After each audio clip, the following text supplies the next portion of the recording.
Rusia, el país más grande de la tierra, y según muchos. El más pecaminoso que existe hoy en día. Detrás de las calles congeladas de Moscú. Las mujeres superan a las hombres por más de 10 millones. El vodka corre más barato que el agua. Y la vida nocturna de San Petersburgo es que Las Vegas parezca una iglesia.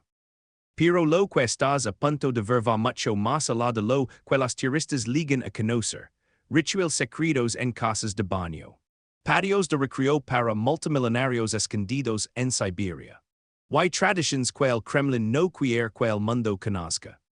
Antes de empezar, dime en los comentarios desde qué país nos estás viendo. Y revienta es botón de suscribirte, porque el dado número 9 te dejará sin palabras. Rusia tiene aproximadamente 10 millones más de mujeres que hombres. Déjalo asimilar por un momento. Camina por cualquier estación del metro de Moscú en hora pico y lo sentirás antes de verlo. La multitud se inclina hacia el lado femenino. CAFS. Oficinas. Universidades. Pistas de baile. En todas partes. La razón. Una mezcla brutal de baja esperanza de vida masculina. Alcoholismo y trabajos peligrosos reduce drásticamente la población masculina. El hombre ruso promedio vive casi una década menos que la mujer rusa promedio. El resultado. Una cultura de citas como ninguna otra en el planeta. La competencia es feroz. Los estándares son altísimos. Y la presión social sobre las mujeres para verse impecables desde el momento en que salen de casa es aplastante. Pero las calles son solo la superficie. Porque lo que hacen los rusos una vez que cierran la puerta de su casa. Olvida todo lo que crees saber sobre las zonas. La baña no es un spa. Es un ritual. Una habitación de madera calentada a más de 90 grados Celsius. Don todos se sientan con la piel al descubierto. Se golpean entre sí con ramas de abedul. Y luego salen corriendo hacia la nieve helada. Sí con la piel al descubierto. Hombres con hombres. Mujeres con mujeres. A veces familias enteras juntas. Sin vergüenza. Sin recetas. Solo vapor. Sudor y siglos de tradición. Las ramas llamadas venic golpean la piel para estimular la circulación. Los locales dicen que una buena baña cura la resaca. El december y la nostalgia en una sola tarde. Aquí se cierran negocios. Aquí se ponen a prueba amistades. Aquí se susurran secretos. Los turistas que la prueban una vez jamás la olvidan. La mayoría no aguanta más de 3 minutos antes de salir tambaleandos y llegando. Yaunas, la baña no es el lugar más salvaje donde los rusos se desnudan. Volveremos a eso. En Rusia, el vodka no es una bebida. Es un contrato. Rechazar un brindis significa insultar al anfitrión. Servir con la mano izquierda significa maldecir la mesa. Dejar una botella vacía sobre la mesa en lugar de ponerla en el suelo significa invitar la mala suerte por años.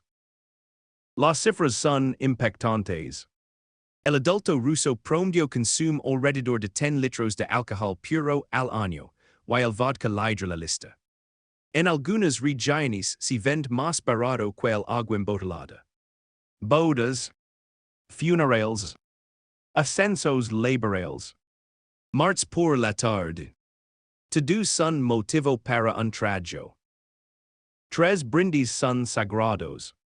El primero por la razón de la reunión. El segundo por las mujeres presentes. El tercero por las que ya no están. Siempre en silencio. Dejando el vaso suavemente sobre la mesa sin hacerlo sonar. Romp es orden y acabarás de decirle a todos los rusos en la mesa que no los respetas. Así que ya viste las calles. Entraste en el vapor. Levantaste el vaso.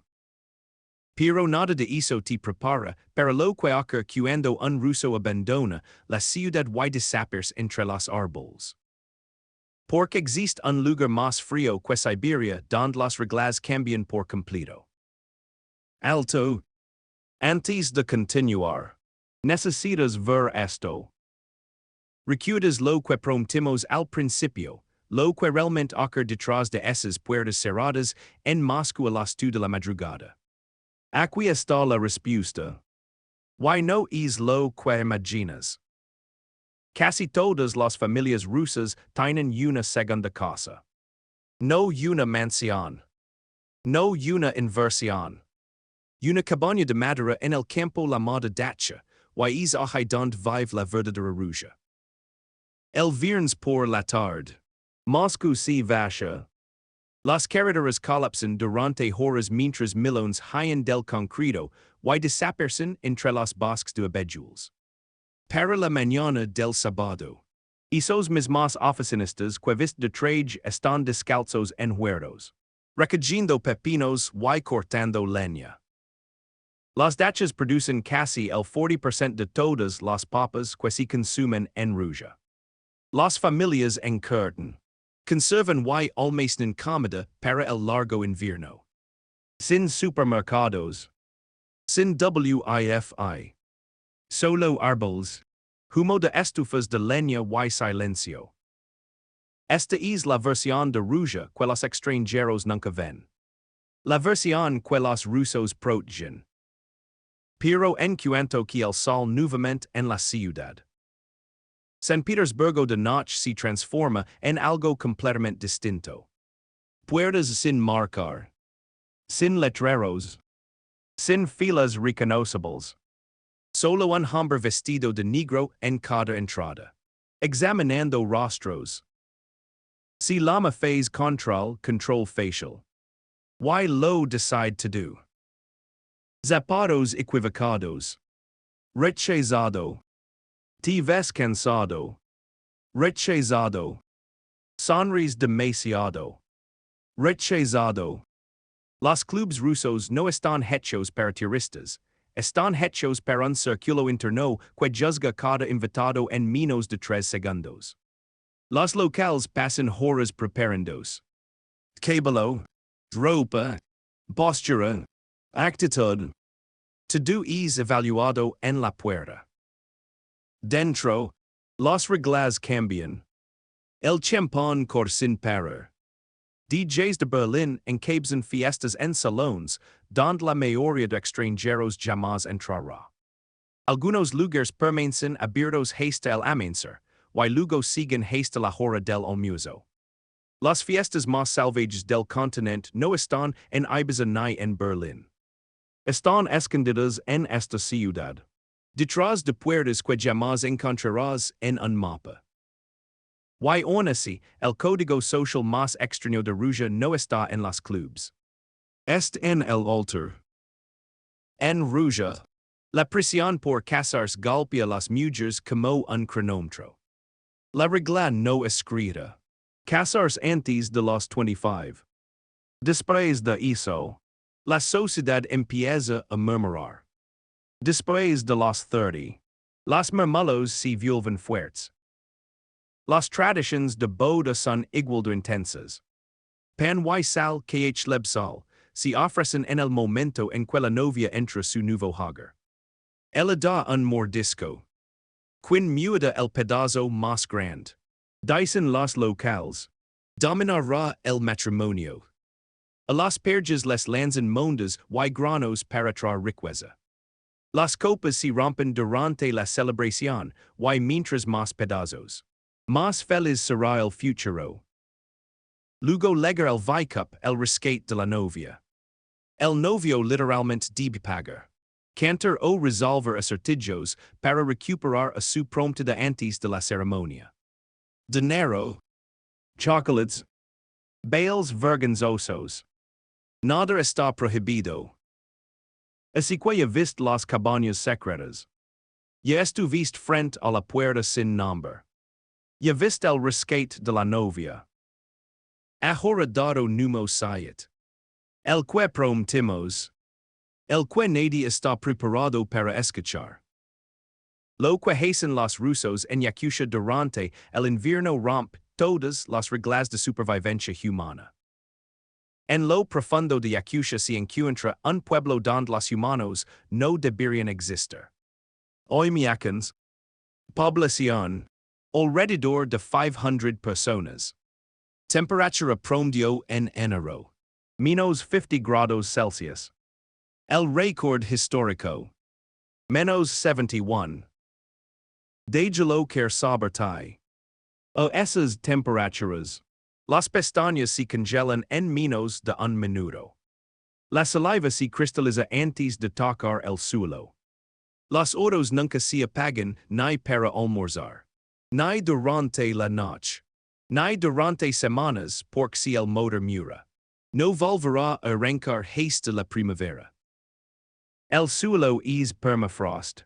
Tan profundo que las tumbas deben descongelarse con fagadas antes de poder enterrar a alguien. El pescado se vende completamente congelado. De pie sobre las mesas del mercado como si fuera leña. Las vacas usan sujetadores cosidos a medida para evitar que sus ubres se congelen. Los niños siguen caminando a la escuela. Las clases solo se cancelan por debajo de los menos 55. Mientras tanto, se abrigan y siguen adelante. Esto no es supervivencia. Es vida cotidiana. Y nadie en Oimiacan cree que si duro, creen que el resto del mundo es débil. Pero el contraste más extraño de Rusia no es el frío. Es lo que la gente hace para verse hermosa dentro de él. En Rusia, salir de casa sin maquillage es casi un tabú. Tacones para ir al supermercado. Labial para subir al metro. Salones de belleza en cada esquina, a veces 3 por cuadra. Los estudios de uñas permanecen abiertos hasta pasada la medianoche. Los centros de sellas tienen listas de espera de semanas.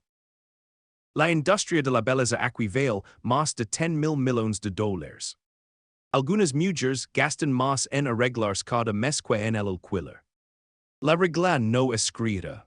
Siempre verslista. Siempre impecable. Incluso a menos 30 grados. Incluso durante una tormenta de nieve. Incluso para una simple salida un martes por la mañana. Porque. Part cultura. Part competencia. Con 10 millones más de mujeres que hombres. La apariencia se convierte en mundo.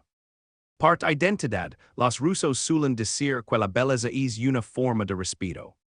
Respeto por uno mismo. Respeto por quienes te ven. A los extranjeros les parece extremo. A los locales les parece normal. Y una vez que camines por una cal comercial de Moscú y ves el nivel. Jamás volverás a mirar tu propia ciudad de la misma manera. Pero la belleza no es lo más salvage que hacen los rusos en invierno. Cada 19 de enero, millones de rusos se quedan en traje de baño y saltan a ríos congelados. A propósito, a menos 30. A veces menos 40. Se llama Epifanía. Un día sagrado. Se cortan agujeros en el hilo con forma de cruz. Los sacerdotes bendicen el agua. Las multitudes hacen fila, abuelas, soldados, empresarios, adolescentes y se sumergen 3 veces bajo la superficie.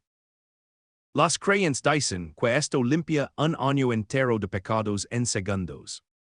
Los médicos advierten contra ello. Los rusos lo hacen igual. El impacto sobre el cuerpo es brutal. La fe es más fuerte. Y justo cuando crees que nada puede ser más profundo que esto. Nada de esto te prepara para lo que los rusos creen sobre la muerte. Cuando un ruso muere, los rituales no terminan en el funeral. Apenas comienzan.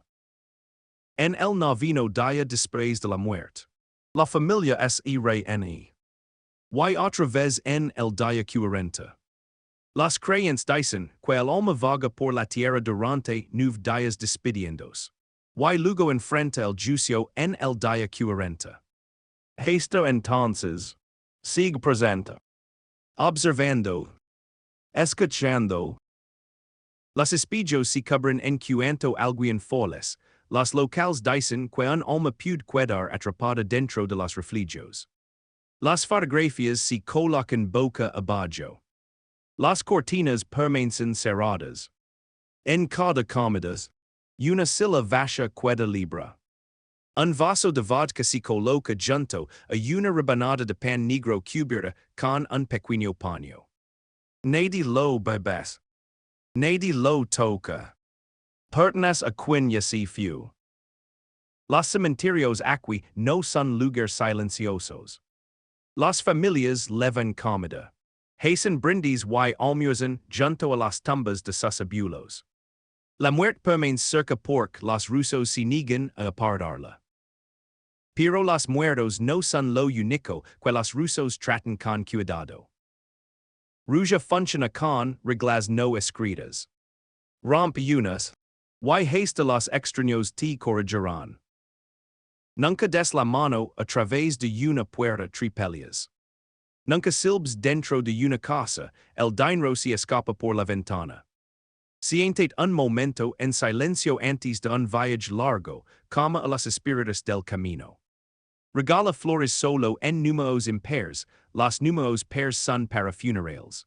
Nunca para los vivos. Pisaste accidentalmente el pie de alguien.